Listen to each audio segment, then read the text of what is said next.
മക്കളെ, ഇന്ന് നമുക്ക് ആനുവൽ ക്വസ്റ്റ്യൻ ഒന്ന് പരിചയപ്പെടാം. നമുക്ക് പരീക്ഷ അടുത്തു. ഇനി കുറച്ച് ദിവസങ്ങൾ മാത്രമേ പരീക്ഷയ്ക്കുള്ളൂ അല്ലേ? ഇനി വളരെ കുറച്ച് ദിവസങ്ങൾ മാത്രമേ ഉള്ളൂ. അതുകൊണ്ട് തന്നെ നിങ്ങൾ എന്ത് ചെയ്യണം? മോഡൽ ക്വസ്റ്റ്യൻ ഒക്കെ നോക്കിയിട്ട് പഠിച്ചു കഴിഞ്ഞാൽ നിങ്ങൾക്ക് എന്താണ് ഈ ക്വസ്റ്റ്യനിലുള്ള എല്ലാ ക്വസ്റ്റ്യൻ ആൻസർ ചെയ്യാനും പറ്റും, ഫുൾ മാർക്ക് സ്കോർ ചെയ്യാനും പറ്റും. ഓക്കെ, അപ്പൊ നോക്കാം. ഇവിടെ തന്നിരിക്കുന്ന ഫസ്റ്റ് ക്വസ്റ്റ്യൻ ഗണ്ട് പടേ और प्रश्नों के उत्तर लिखिए എന്നാണ്. ഇവിടെ തന്നിരിക്കുന്ന പാരഗ്രാഫ് വായിച്ചതിന് ശേഷം താഴെയുള്ള ക്വസ്റ്റ്യൻ ആൻസർ ചെയ്യാം. किसी तालाब में एक मेंढक रहता था. ഒരു കുളത്തില് ഒരു മേണ്ടക്ക് ഉണ്ടായിരുന്നു. മേണ്ടക്ക് പറഞ്ഞാൽ തവള. തവള താമസിച്ചിരുന്നു. ഉസ്കെ ദാന്ത് ഹമേശ ഗന്ദേ और കാലേ रहते थे. അതിന്റെ പല്ല്, ദാന്ത് പറഞ്ഞ പല്ല്, പല്ല് എപ്പോഴും ഗന്ദേ और കാലേ, കാലേ പറഞ്ഞ കറുത്തത്, കറുത്ത നിറത്തിലുള്ളതും അഴുകിയതുമായിരുന്നു അതിന്റെ പല്ലുകൾ. വഹ് മക്കിയാൻ ബഹുത്ത് ഗാത്താ താ ഷായത് ഇസിലിയേ. അത് ഈച്ചകളെ ഒരുപാട് കഴിക്കുമായിരുന്നു. ഒരു പക്ഷേ അതുകൊണ്ടായിരിക്കാം. ഷായത് പറഞ്ഞ ഒരു പക്ഷേ, ഇസ്ലിയെ ഇതുകൊണ്ടായിരിക്കാം, ഇതായിരിക്കാം കാരണം, അതിന്റെ പല്ല് കറുത്തിരിക്കാനുള്ള കാരണം ഇതായിരിക്കാം എന്നാണ് പറഞ്ഞത്. എന്താണ്? അത് ഈച്ചകളെ ഒരുപാട് കഴിക്കുമായിരുന്നു. ബഹ് ചോക്ലേറ്റ് ബി ഗാത്താത, അത് ചോക്ലേറ്റ് കൂടി കഴിക്കും. उसे 2-4 ചോക്ലേറ്റ് के बीच 2-4 മക്കിയാൻ രഹ്കർ ഗാന പസന്ത് था. അവന് 2-4 ചോക്ലേറ്റിന്റെ ഇടയ്ക്ക് 2-4 മക്കിയ, 2-4 ഈച്ചകളെ വെച്ചിട്ട് കഴിക്കാനായിരുന്നു ഇഷ്ടം. വഹ് ഉസേ മക്കി സാൻഡ്വിച്ച് കൗത്താത, അവൻ അതിനെ വിളിക്കുന്ന പേരാണ് മക്കി സാൻഡ്വിച്ച്. അപ്പൊ നമുക്ക് നോക്കാം എന്താണ് ക്വസ്റ്റ്യൻ. മേണ്ടക് കഹാ രഹത്താത, മേണ്ടക് എവിടെയാണ് താമസിച്ചിരുന്നത്? നമ്മളിപ്പോ അതിൽ പഠിച്ചതാണ് അല്ലെ, എവിടെയാണ് താമസിച്ചിരുന്നത്? താലാബ് മേ, കുളത്തിലാണ് താമസിച്ചത് എന്ന് പറഞ്ഞു. അടുത്തത് മേണ്ടക്ക് ദാന്ത് കൈസേതേ, മേണ്ടക്കിന്റെ പല്ല് എങ്ങനെയാണ് എന്നാണ് പറഞ്ഞത്.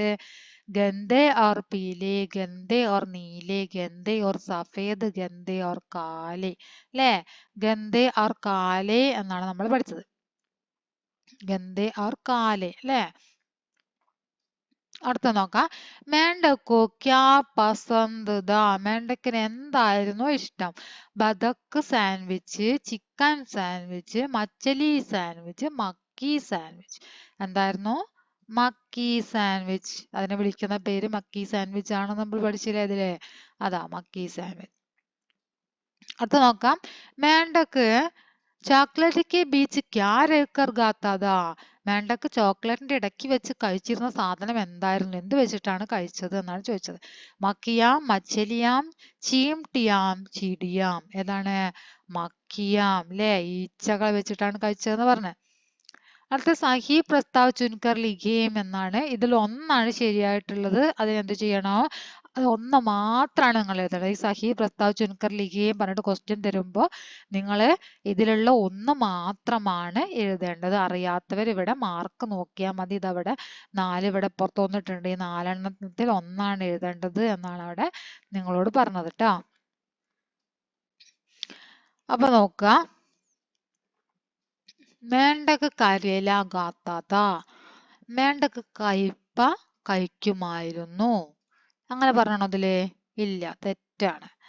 മേണ്ടക്ക് ചോക്ലേറ്റ് ഗാത്താത അല്ലേ, മേണ്ടക്ക് ചോക്ലേറ്റ് കഴിക്കുമായിരുന്നു എന്ന് പറഞ്ഞതാണ്. നിങ്ങൾ ആ പാരഗ്രാഫിലേക്ക് നോക്കിയാൽ കാണാം. മേണ്ടക്ക് ചോക്ലേറ്റ് ഗാത്താത എന്നുണ്ടോ? അതാ ചോക്ലേറ്റ് ബി ഗാത്താത ഉണ്ടോ? മേണ്ടക്കിന് പകരം വഹ് എന്നാണ്, അവൻ എന്നാണ് ഇവിടെ കൊടുത്തത്. വഹ് ചോക്ലേറ്റ് ബി ഗാത്താത. അപ്പൊ മേണ്ടക്ക് ചോക്ലേറ്റ് ഗാത്താത എന്നതാണ് എന്ത്? ശരി. മേണ്ടക്ക് ഐസ്ക്രീം ഗാത്താത, ഐസ്ക്രീം കഴിക്കണതിനെ പറ്റി ഇവിടെ പറയണുണ്ടോ? ഇല്ല, അപ്പൊ അതും തെറ്റാണ്. പിന്നെ മേണ്ടക്ക് സേബ് ഗാത്താത, സേബ് പറഞ്ഞ ആപ്പിൾ ആണ്. ആപ്പിൾ കഴിക്കുന്നതിനെ പറ്റി ഇവിടെ പറയണുണ്ടോ? ഇല്ല. അപ്പൊ ശരിയായിട്ടുള്ളത് ഏതാണ്? മേണ്ടക്ക് ചോക്ലേറ്റ് ഗാത്താത എന്നതാണ് ശരിയായിട്ടുള്ള ആൻസർ. ഇനി അടുത്തത് നോക്കാം. जमीन को जादू आता है कविता की ये पंक्तियां पढ़ें और प्रश्नों के उत्तर लिखें എന്നാണ് ക്വസ്റ്റ്യൻ. ജമീൻ കോ ജാദു ആത്താ ഹെ എന്ന് പറഞ്ഞിട്ടുള്ള ഒരു കവിത പഠിച്ചില്ലേ? ആ കവിതയെ ഇവിടെ തന്നിരിക്കുന്ന വരികൾ ശരിക്ക് വായിച്ചതിന് ശേഷം താഴെ തന്നിരിക്കുന്ന ചോദ്യത്തിന് ഉത്തരം എഴുതാനാണ് പറഞ്ഞത്. ഈ വരികൾ നിങ്ങൾ ശരിക്ക് വായിക്കണം. 1, 2, 3 പ്രാവശ്യം വായിച്ചതിന് ശേഷം മാത്രമാണ് നിങ്ങൾ താഴെയുള്ള ക്വസ്റ്റ്യൻ ആൻസർ എഴുതേണ്ടത് കേട്ടോ. കവിതാംശ में ഭൂമി के लिए किस शब्द का प्रयोग हुआ है? കവിതയിൽ ഭൂമി എന്നതിന് ഏത് പദമാണ് ഇവിടെ പ്രയോഗിച്ചിരിക്കുന്നത്? ഭൂമി എന്ന അർത്ഥം വരുന്നത് ബാഗല്ല, ശരിയല്ല അല്ലെ? ബാഗ് പറഞ്ഞ തോട്ടമാണ്. ജമീൻ പറഞ്ഞ എന്താണ്? ഭൂമി. അപ്പൊ ഇതാണ് എന്ത് ഈ കവിതയിൽ പ്രയോഗിച്ചിരിക്കുന്നത്. നമുക്ക് കാണാം, ये मेरी बाग की मिट्टी को कुछ तो है ये जादू ये जमीन അല്ലേ? ജമീൻ എന്നാണ് ഉപയോഗിച്ചിരിക്കുന്നത്. അടുത്ത നോക്കാം. നിമ്നലിഖിത ആശയവാലി പങ്ക്തിയാൻ ചുൻകർ ലിയേ. അതായത് താഴെ തന്നിരിക്കുന്ന ഇങ്ങനെയുള്ള ഒരു ക്വസ്റ്റ്യൻ കണ്ടാൽ നിങ്ങൾ അതിന്റെ തൊട്ട് താഴെയാണ് അതിന്റെ വരി ഉണ്ടാവുക. അതിനൊരു അടയാളങ്ങളോ ഒരു മാർക്കയിലും ഉണ്ടാവില്ല, നേരെ താഴെയായിട്ടാണ് ഉണ്ടാവുക. അപ്പൊ നിങ്ങൾ ഏറെ കുട്ടികളും തെറ്റിക്കുന്ന ഒരു ക്വസ്റ്റ്യൻ ആണത്. ശ്രദ്ധിക്കേണ്ടത് നിമ്നലിഖിത് ആശയവാലി പങ്ക്തിയാൻ ചുൻകർ ലിഖിയും എന്ന് പറഞ്ഞാൽ അതിന്റെ തൊട്ട് താഴെ തന്നെയാണ് നിങ്ങൾ ആശയം മനസ്സിലാക്കി എഴുതാനുള്ള ഇത് തന്നിട്ടുണ്ടാവുക, ആശയം തന്നിട്ടുണ്ടാവുക, ആ വരിയുടെ ആശയം തന്നിട്ടുണ്ടാവുക കേട്ടോ. അപ്പൊ ക്വസ്റ്റ്യൻ കിട്ടുമ്പോൾ നിങ്ങൾ ഇങ്ങനെ നോക്കുക, ഒന്ന് ശ്രദ്ധിച്ചാൽ മതി. ഈ മാർക്ക് നമുക്ക് ഒരിക്കലും നഷ്ടപ്പെടൂല. അപ്പൊ അടുത്തുള്ള കൂടെ ഒന്ന് വായിച്ചു നോക്കുക. അമരൂദ് കെ ബീജ് ബോനെ സെ അമരൂദ് മിൽത്താ ഹെ. അമരൂദിന്റെ വിത്ത് നടുകയാണെങ്കിൽ അമരൂദ് ലഭിക്കുന്നു. അമരൂദ് പറഞ്ഞ പേരക്ക ലഭിക്കുന്നു എന്ന അർത്ഥം വരുന്ന വരിയാണ് ചോദിച്ചത്. ഇതൊക്കെ വളരെ സിമ്പിൾ ആയിട്ട് കവിത എടുത്തെഴുതാൻ പറ്റും. ഈ അമരൂദ് എന്നുള്ള വരി ഏതാണ് നോക്കിയിട്ട് എഴുതിയാലും മതി. അപ്പോഴും നിങ്ങൾക്ക് ശരിയായിട്ടുള്ള ആൻസർ തന്നെയാണ് കിട്ടുക. അതുകൊണ്ട് 2 മാർക്കാണ് ഇതിന്. ഈ 2 മാർക്ക് വെറുതെ നഷ്ടപ്പെടുത്തിയത് ശ്രദ്ധിക്കണം കേട്ടോ. അപ്പൊ എന്താണ് നമുക്കിതില് अगर अमरूद बीजों में तो ये अमरूद देती है അല്ലെ? ഈ വരിയാണ് അതിന്റെ ആൻസർ ആയിട്ട് വരുന്നത്. അഗർ അമരൂദ് ബീജോ മേ തോ യേ അമരൂദ് ദേത്തി ഹേ. ഈ വരിയാണ് എന്ത് ഇവിടെ ആൻസർ ആയിട്ട് നമ്മൾ എഴുതേണ്ടത്. ഇതിലുള്ള വരി അങ്ങോട്ട് എടുത്താണ്ട് എഴുതിയാൽ മതി. അടുത്ത നോക്കാം.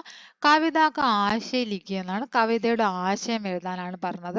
വളരെ സിമ്പിൾ ആയിട്ട് എഴുതാൻ പറ്റിയ, നിങ്ങൾ ഈ കവിതയുടെ ആശയം പഠിച്ചിട്ടുണ്ടാവും. ആശയം പഠിക്കാത്തവരും നോട്ട് എഴുതാത്തവരുണ്ടെങ്കിൽ ഞാൻ ഇതിൽ ക്ലാസ് ഇട്ടിട്ടുണ്ട്, അത് നോക്കിയിട്ട് എഴുതിയെടുക്കുക. കവിതയുടെ ആശയം വളരെ സിമ്പിൾ ആയിട്ട് ചെയ്യാൻ പറ്റിയ കാര്യമാണ്.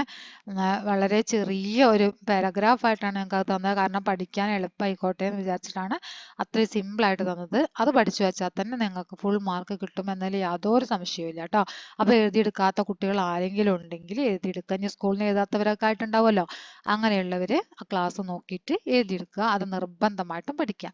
കവിതയുടെ ആശയം എഴുതുന്ന സമയത്ത് നമ്മൾ കവിയെ കുറിച്ച് എഴുതണം. കവി ആരാണ് എന്ന് എഴുതണം. കവിയുടെ പേര് കേട്ടോ.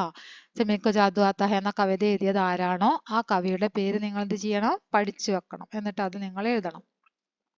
ഫസ്റ്റ് ആയിട്ട് എഴുതേണ്ടത് അതാണ്. ഇനി നോക്കാം. മാർച്ച് ലേഖക ഈ അംശ പഠയം ഓർ പ്രശ്നമൊക്കെ ഉത്തരല്ലേ. മാർച്ച് എന്ന ലേഖനത്തിന്റെ ഈ അംശം വായിച്ചതിന് ശേഷം, ഈ ഭാഗം വായിച്ചതിന് ശേഷം താഴെയുള്ള ക്വസ്റ്റ്യൻ ആൻസർ എഴുതാനാണ് പറഞ്ഞത്. किसके हाथ आकर आंखों पर പലക്കേം ഗീഞ്ച് ചാത്തേ. ആരുടെ കൈകൾ വന്നാണ് കൺപോളകളെ വലിക്കുന്നത്? കൺപോളകളെ വലിക്കുന്നു, ഏതോ കൈകൾ വന്നിട്ട് എന്നൊക്കെ നമ്മൾ ആ കവിതയിൽ പഠിച്ചിട്ടുണ്ടല്ലേ? സോറി, കവിതയിലല്ല, ലേഖനത്തിൽ പഠിച്ചിട്ടുണ്ടല്ലേ? അപ്പൊ എന്താണ് പറഞ്ഞിരിക്കുന്നത്? ഹവാക്കെ ഹാത്ത്, കാറ്റിന്റെ കൈകൾ എന്നാണോ ആ ലേഖനത്തിൽ പറയണത്? അല്ല. മാർച്ച് കെ ഹാത്ത്, മാർച്ചിന്റെ കൈകൾ എന്നാണോ പറയുന്നത്? അതുമല്ല, ഇതുമല്ല. പിന്നെന്താണ്? ഇതും ശരിയല്ല. നീന്ത് കെ ഹാത്ത്, കിതാബ് കെ ഹാത്ത്, കിതാബ് കെ ഹാത്ത് ശരിയാണോ? അല്ല. പിന്നെന്താണ്? നീന്ത് കെ ഹാത്ത് അല്ലേ? നീന്ത് പറഞ്ഞെന്താ? ഉറക്കം. ഉറക്കത്തിന്റെ കൈകൾ വന്നിട്ട് എന്റെ കൺപോളകളെ വലിക്കുന്നു എന്നാണ് പറഞ്ഞത് അല്ലേ? ലേഖകൻ എഴുതിയതാണ് മാർച്ച് എന്ന ലേഖനം അതിലുള്ളത്. നീന്ത് കെ ഹാത്ത്. सूचनाओं की सहायता से मार्च लेख का परिचय देते हुए अपने मित्र को पत्र लिखिए. അപ്പനെ മിത്രക്കോ പത്ര ലിഖിയം എന്നാണ് പറഞ്ഞിരിക്കുന്നത്. അതായത് ഈ താഴെ തന്നിരിക്കുന്ന സൂചനകൾ നോക്കിയതിന് ശേഷം ഇതിന്റെയൊക്കെ സഹായത്തോടെ മാർച്ച് ലേഖനത്തിനെ പരിചയപ്പെടുത്തിക്കൊണ്ട്, മാർച്ച് എന്ന ലേഖനം നിങ്ങൾ പഠിച്ചു അല്ലെ, ഹിന്ദി പുസ്തകത്തിൽ നിങ്ങൾ മാർച്ച് എന്ന ലേഖനം പഠിച്ചു. അപ്പൊ ആ പഠിച്ചതിന്റെ അടിസ്ഥാനത്തിൽ അതിനെ പരിചയപ്പെടുത്തിക്കൊണ്ട് നിങ്ങളുടെ ഫ്രണ്ടിന് കത്തെഴുതാം. അതാണ് പറഞ്ഞത്. മലയാളത്തിലൊക്കെ ചോദിക്കാറില്ലേ ഇങ്ങനെയൊക്കെ കത്ത്, അതുപോലെ തന്നെ അത് നമ്മൾ ഹിന്ദിയിലേക്ക് എഴുതണം മാത്രമേ ഉള്ളൂ. വളരെ സിമ്പിളായ രീതിയിൽ ഇവിടെ എഴുതിയിട്ടുണ്ട്. വളരെ സെന്റൻസുകളൊക്കെ വളരെ കുറച്ചാണ് എഴുതിയത്. ഈ സ്ഥാൻ താരിഖ് പ്രിയ മിത്ര, അതുപോലെ തന്നെ തും കൈസെ ഹോ ടീക്ക് ഹേന, സേവാമേ നാം പദ, തുമാരാ മിത്ര ഹസ്താക്ഷർ നാം. ഇത്രയും ഞാൻ അവിടെ മാർക്ക് ചെയ്ത് വെച്ച അത്രയും കാര്യം നിങ്ങൾ കാണാതെ പഠിക്കണം. എഴുതി പഠിക്കുക, നിർബന്ധമായിട്ട് എഴുതി പഠിക്കുക. 10ാം ക്ലാസ് വരെ നിങ്ങൾക്ക് ആവശ്യം വരുന്നതാണ്. 10 കഴിഞ്ഞാലും ആവശ്യം. നിങ്ങൾ ഹിന്ദിയാണ് എടുക്കുന്നതെങ്കിൽ നിങ്ങൾക്ക് ആവശ്യം തന്നെ. പക്ഷേ 10 വരെ നിർബന്ധമായിട്ടും വേണ്ട കാര്യമാണല്ലോ. അതുകൊണ്ട് നിങ്ങൾ എന്ത് ചെയ്യണം, ഇത് എഴുതി പഠിക്കുക തന്നെ വേണം. എഴുതി പഠിച്ചു കഴിഞ്ഞാൽ 2 മാർക്കാണ് നിങ്ങൾക്ക് കിട്ടുക കേട്ടോ. ചെറിയ മാർക്കല്ല, 2 മാർക്ക്. പകുതി മാർക്ക് ഇതിനാണ്. നിങ്ങൾക്ക് 5 മാർക്കാണെങ്കിൽ പകുതി മാർക്ക് എന്താണ് ഇതിലാണ് കിട്ടുന്നത്. ബാക്കി പകുതിയാണ് നിങ്ങൾക്ക് ഈ പാരഗ്രാഫായിട്ട് എഴുതുന്നതിന് കിട്ടുക, നിങ്ങൾ അതിലുള്ള മാറ്റർ എഴുതുന്നതിന് കിട്ടുന്നത്. അപ്പൊ ശ്രദ്ധിക്കുക, ഈ കാര്യങ്ങൾ എഴുതാതെ നിങ്ങൾ വേറെ എത്ര വാരി വലിച്ചെഴുതിയാലും നിങ്ങൾക്ക് ഫുൾ മാർക്ക് കിട്ടൂല. ഈ 2 മാർക്ക് ഇതിന് തരാനുള്ള 2 മാർക്ക് അതിന് തന്നെ തരുള്ളൂ. ഓക്കെ, ഇതിന് തരാനുള്ള 2 മാർക്ക് നിങ്ങൾക്ക് ഇത് എഴുതി കണക്ക് മാത്രമേ കിട്ടുള്ളൂ. ഇത് എഴുതിയിട്ടില്ലേ ആ 2 മാർക്ക് നിങ്ങൾക്ക് കിട്ടൂല. അതുകൊണ്ട് നിർബന്ധമായിട്ട് പഠിച്ചു വെക്കുക. സ്ഥാൻ താരിഖ് അങ്ങനെ തന്നെ പഠിക്കുക. പ്രിയ മിത്ര തും കൈസെ ഹോ ടീക്ക് ഹേന, സേവാമേ നാം പദ, തുമാരാ മിത്ര ഹസ്താക്ഷർ നാം. ഓക്കെ, അത്രയും നിങ്ങൾ എഴുതി പഠിക്കുക. അപ്പൊ നമുക്ക് ഈ ലെറ്റർ എങ്ങനെയാണെന്ന് നോക്കാം. ആദ്യം തന്നെ സ്ഥാൻ താരിഖ് ആണ് എന്ന് പറഞ്ഞല്ലോ, പിന്നെ പ്രിയ മിത്ര എന്ന് എഴുതുക. തും കൈസെ ഹോ ടീക്ക് ഹേന, നിനക്ക് സുഖമല്ലേ. ഹിന്ദി കിതാബ് മേ മാർച്ച് നാമക്ക് ഏക്ക് ലേഖ പഠ, ഹിന്ദി പുസ്തകത്തിൽ മാർച്ച് എന്ന ഒരു ലേഖനം പഠിച്ചു. അച്ഛാ, അതാ നല്ലതായിരുന്നു, നല്ലൊരു ലേഖനമായിരുന്നു അത്. പരീക്ഷാ കാ സമയ ഹാത്തോ മേ കിതാബേ और आंखों में नींद आती है, उसमें कहता है എന്നും കൂടെ ചേർക്കാട്ടോ. അതിൽ പറയുന്നു, അതിലെന്താ പറയുന്നത്, പരീക്ഷാ സമയത്ത് കൈകളിൽ പുസ്തകവും കണ്ണുകളിൽ ഉറക്കവുമാണ്. കൈകളിൽ പുസ്തകമാണെങ്കിൽ കണ്ണുകളിൽ ഉറക്കമാണ് ഉണ്ടാവുക പരീക്ഷാ സമയത്ത് അല്ലേ. നിങ്ങളൊക്കെ പുസ്തകത്തിൽ പഠിക്കുമ്പോഴത്തേക്ക് നല്ല സുഖകരമായ ഉറക്കം കണ്ടു വരുമോ, എന്ത് സുഖമാണ് അങ്ങനെ കണ്ട് ഉറങ്ങാൻ. ഒന്നും വേണ്ട, അമ്മയോട് പറയും ഒന്നും വേണ്ട, ചോറ് വേണ്ട, ഒന്നും വേണ്ട, ഞാൻ ഉറങ്ങാണ്, ഭക്ഷണം ഒന്നും വേണ്ട പറഞ്ഞിട്ട് ഉറങ്ങൂലേ. സുഖകരമായ ഒരു ഉറക്കമാണ് ആ സമയത്ത് ഉണ്ടാവുക, പഠിക്കുന്ന സമയത്ത്. പരീക്ഷ കഴിഞ്ഞാലോ ആ സുഖകരമായ ഉറക്കമൊക്കെ കണ്ടുപോകും, പുസ്തകം എടുത്ത് വായിച്ചാലും നമുക്ക് ഉറക്കം വരൂല അല്ലേ. അപ്പൊ അങ്ങനെ നിനക്ക് ഉണ്ടാവാറുണ്ടോ എന്നാണ് ചോദിക്കുന്നത്. മുജേ ബി ഐസ ഹോത്ത, എനിക്കും അങ്ങനെ സംഭവിക്കാറുണ്ട്, എനിക്ക് അങ്ങനെ ഉണ്ടാവാറുണ്ട്. പരീക്ഷാ സമയത്ത് പഠിക്കുമ്പോൾ എനിക്ക് വേഗം ഉറക്കം വരാറുണ്ട്. തുംകോ ബി ഐസ ഹോത്ത ഹെ ക്യാ, നിനക്കും അങ്ങനെ സംഭവിക്കാറുണ്ടോ. ഫ്രണ്ടിനോട് ചോദിക്കുകയാണ്, നിനക്കും അങ്ങനെ സംഭവിക്കാറുണ്ടോ. ജവാബിക്ക് പ്രതീക്ഷാമേ, മറുപടി പ്രതീക്ഷിച്ചുകൊണ്ട്, നിനക്ക് എന്താണ് ഉണ്ടാവാറ്, നിന്റെ അനുഭവം എന്താണ് എന്ന ആ മറുപടി കത്ത് പ്രതീക്ഷിച്ചുകൊണ്ട് എന്ന് പറഞ്ഞിട്ട് ലെറ്റർ അവസാനിപ്പിക്കുകയാണ്. വളരെ സിമ്പിളായിട്ട് കുറച്ച് വരികൾ മാത്രമാണ് കണ്ടോ, കുറഞ്ഞ സെന്റൻസുകൾ മാത്രമാണ് തന്നത്. ഈ കുറഞ്ഞ സെന്റൻസുകൾ തന്നെ എഴുതിയാൽ മതി, എങ്കിലും നിങ്ങൾക്ക് ഫുൾ മാർക്ക് ലഭിക്കും. അതുപോലെ തന്നെ നിങ്ങൾ എഴുതേണ്ട ഇതായി മാർക്ക് ചെയ്ത കാര്യങ്ങൾ അത്ര എഴുതണം, അത്രയും കൃത്യമായിട്ട് എഴുതണം, തെറ്റാതെ എഴുതണം. പിന്നെ സെന്റൻസുകൾ ഇവിടെ തന്നിരിക്കുന്ന സെന്റൻസുകളും എഴുതുക. അത്ര എഴുതിയാൽ തന്നെ നിങ്ങൾക്ക് അതിന്റെ ഫുൾ മാർക്ക് കിട്ടും. ഓക്കെ, നിർബന്ധമായിട്ട് കിട്ടിയിരിക്കും. നിങ്ങൾ 6ാം ക്ലാസ്സിലെ കുട്ടികളാണ്, അതുകൊണ്ട് തന്നെ നിങ്ങൾ വൃത്തിക്ക് ഇതുപോലെ എഴുതി കഴിഞ്ഞാൽ തീർച്ചയായും 5 മാർക്കാണ് ഈ ലെറ്ററിനെങ്കിൽ ആ 5 മാർക്കും നിങ്ങൾക്ക് ലഭിച്ചിരിക്കുന്നത് 100% ഉറപ്പുള്ള കാര്യമാണ് കേട്ടോ. അതിൽ നിങ്ങൾ ഈ പറഞ്ഞ കാര്യങ്ങൾ പഠിക്കണം. ഏത്, സ്ഥാൻ താരിഖ്, പ്രിയ മിത്ര, തും കൈസെ ഹോ ടീക്ക് ഹേന, പിന്നെ സേവാമേ നാം പദ, തുമാരാ മിത്ര ഹസ്താക്ഷർ നാം. അത്രയും നിങ്ങൾ കൃത്യമായിട്ട് പഠിക്കണം. എഴുതേണ്ട സ്ഥാനത്ത് തന്നെ എഴുതണം. സ്ഥാനം എവിടെയാണെന്ന് നോക്കണം.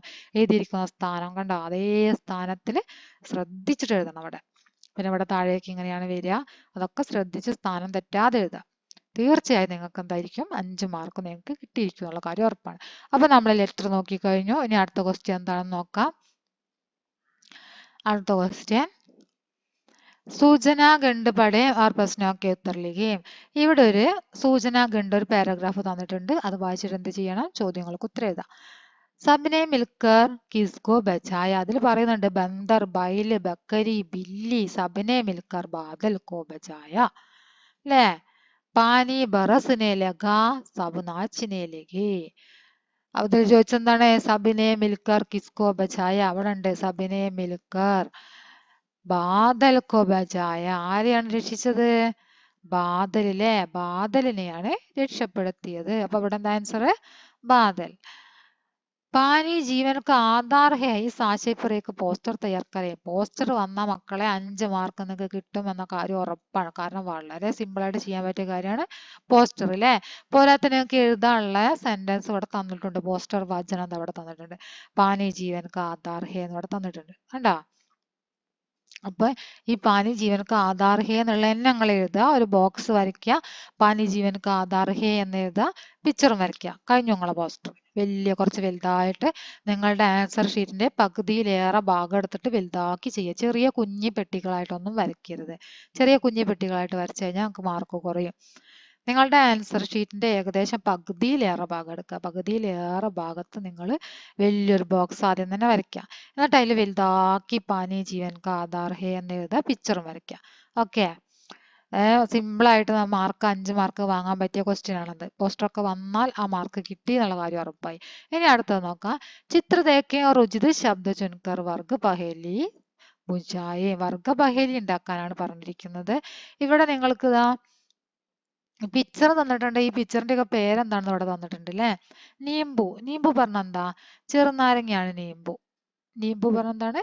ചെറുനാരങ്ങയ്ക്കാണ് നീമ്പു പറയാ. ബൂട്ട. ബൂട്ട പറഞ്ഞാലാണ് എന്താ? വൃദ്ധനായ വ്യക്തി. ഈ വൃദ്ധനെയാണെന്ന് പറയുന്നത് ബൂട്ട. ബൂട്ട പറഞ്ഞ വൃദ്ധൻ. മച്ചലി. മച്ചലി നിങ്ങൾക്ക് അറിയാം. മച്ചലി എന്താ? മത്സ്യം അല്ലേ. പിന്നെ എന്താണ്? കലി. കലി പറഞ്ഞ പൂമൊട്ടാണ്. കലി പറഞ്ഞ എന്താണ്?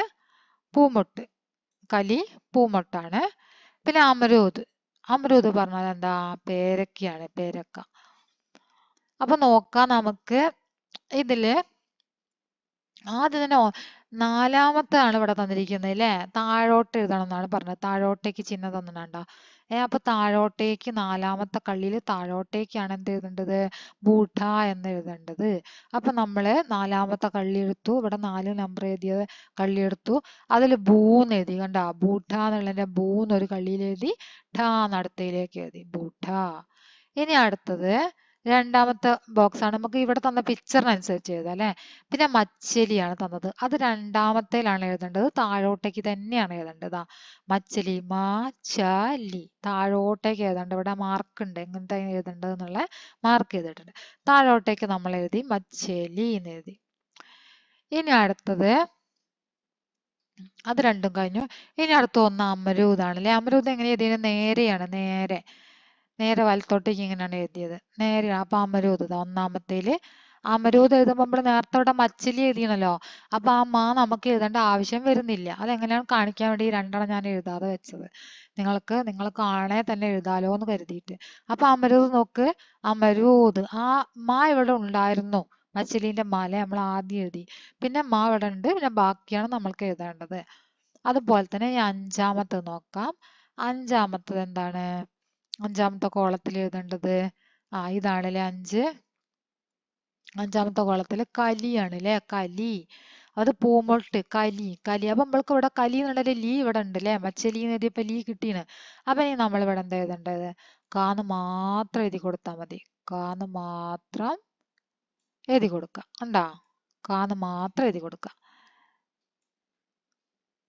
മനസ്സിലായില്ലേ? ക എന്ന് മാത്രം നമ്മളിവിടെ എഴുതി കൊടുക്കുക. പിന്നെന്താണ് എഴുതാനുള്ളത്? നീമ്പു ആണ് അല്ലെ. നീമ്പു. ചെറുനാരങ്ങ. നീമ്പു. മൂന്നാമത്തത് നീമ്പുതാ 3. 3ൽ എന്ത് ചെയ്താൽ മതി? നീന്ന് മാത്രം എഴുതിയാൽ മതി. ഇവിടെ ഇല്ല നീമ്പു. ഇതാ നീമ്പു. ബൂന്ന് ഇവിടെ ഉണ്ട് നേരത്തെ. ഏതുള്ള പൂവാണ്? എന്താണ് നമ്മൾ ബൂന്നുള്ള നേരത്തെ എഴുതിയിട്ടുണ്ട്. ഇനി ബൂട്ട എന്നുള്ളതിൽ അല്ലെ. ബൂട്ട എന്നുള്ളതിൽ ബൂന്ന് എഴുതിയിട്ടുണ്ട്. അപ്പൊ നമ്മൾ ഇനി ഇവിടെ നീന്ന് മാത്രം എഴുതിയാൽ മതി. ഓക്കെ.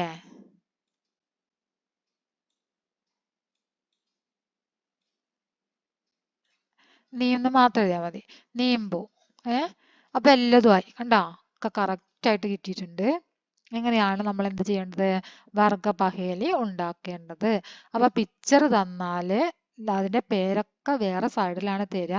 അത് നോക്കിയിട്ട് നിങ്ങൾ പിക്ചറിന്റെ നേരെയാണ് നമ്പർ ഇട്ടത്. ഇവിടെയാണ് നമ്പർ ഇട്ട് വെച്ചാൽ നമുക്ക് സിമ്പിൾ ആയിട്ട് ചെയ്യാൻ പറ്റും.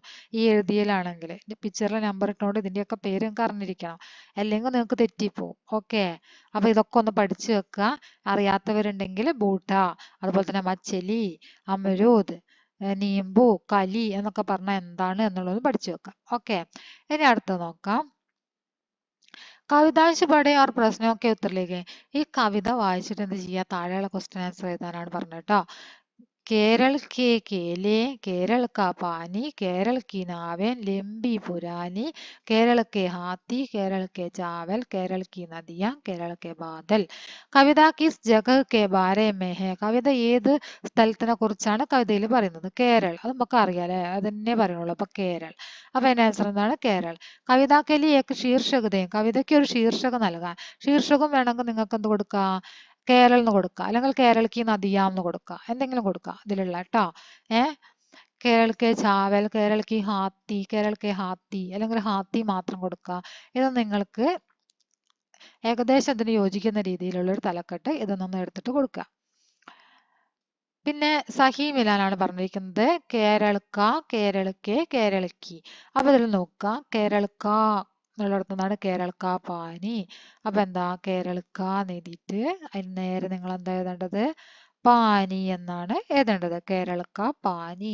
പിന്നെന്താണ്? കേരളക്കെ, കേരളക്കെ എന്നതാണ്? കേരളക്കെ കേലേ, കേരളക്കെ ചാവലൊക്കെ ഉണ്ട്. ഇവിടെ എന്താണ് തന്നത്? കേരളക്കെ കേലേ. അപ്പൊ കേരളക്കെ കേലേ കണ്ടാ. ഇനി കേരളക്ക് നാവേം, അത്രയാണുള്ളത്. കേരളക്ക് നാവേം. കീയിൽ ഇവിടെ തന്നാലും വെറുതെ നമുക്കൊന്ന് നോക്കാം. കേരളക്ക് നദിയുണ്ട്, കേരളക്ക് നാവയുണ്ട് അല്ലെ. അപ്പൊ കേരളക്ക് നാവേമാണ് പിന്നെ വരുന്നത്. കേരളക്ക് നാവേം. അങ്ങനെ നിങ്ങൾ മിലാൻ ചെയ്യുക. അതോടുകൂടി നമ്മളെ ക്വസ്റ്റ്യൻ കഴിഞ്ഞു. വളരെ സിമ്പിൾ ആയിട്ടുള്ള ക്വസ്റ്റ്യൻ ആണ്. നിങ്ങൾ വായിച്ചു നോക്കിയാൽ തന്നെ നിങ്ങൾക്ക് സിമ്പിൾ ആയിട്ട് ചെയ്യാൻ പറ്റും. നന്നായിട്ട് വായിച്ചു നോക്കുക, എന്നിട്ട് ചെയ്യുക. പെട്ടെന്ന് എടുത്ത് ചാടി ഒരിക്കലും ചെയ്യരുത്. വായിച്ചു നോക്കിയിട്ട് കറക്റ്റ് ആണ് എന്ന് തോന്നിയതിന് ശേഷം മാത്രം ചെയ്യാം. ഓക്കെ, അപ്പൊ എല്ലാവരും നന്നായിട്ട് പഠിക്കുക, നല്ല മാർക്ക് തന്നെ വാങ്ങാൻ നോക്കുക.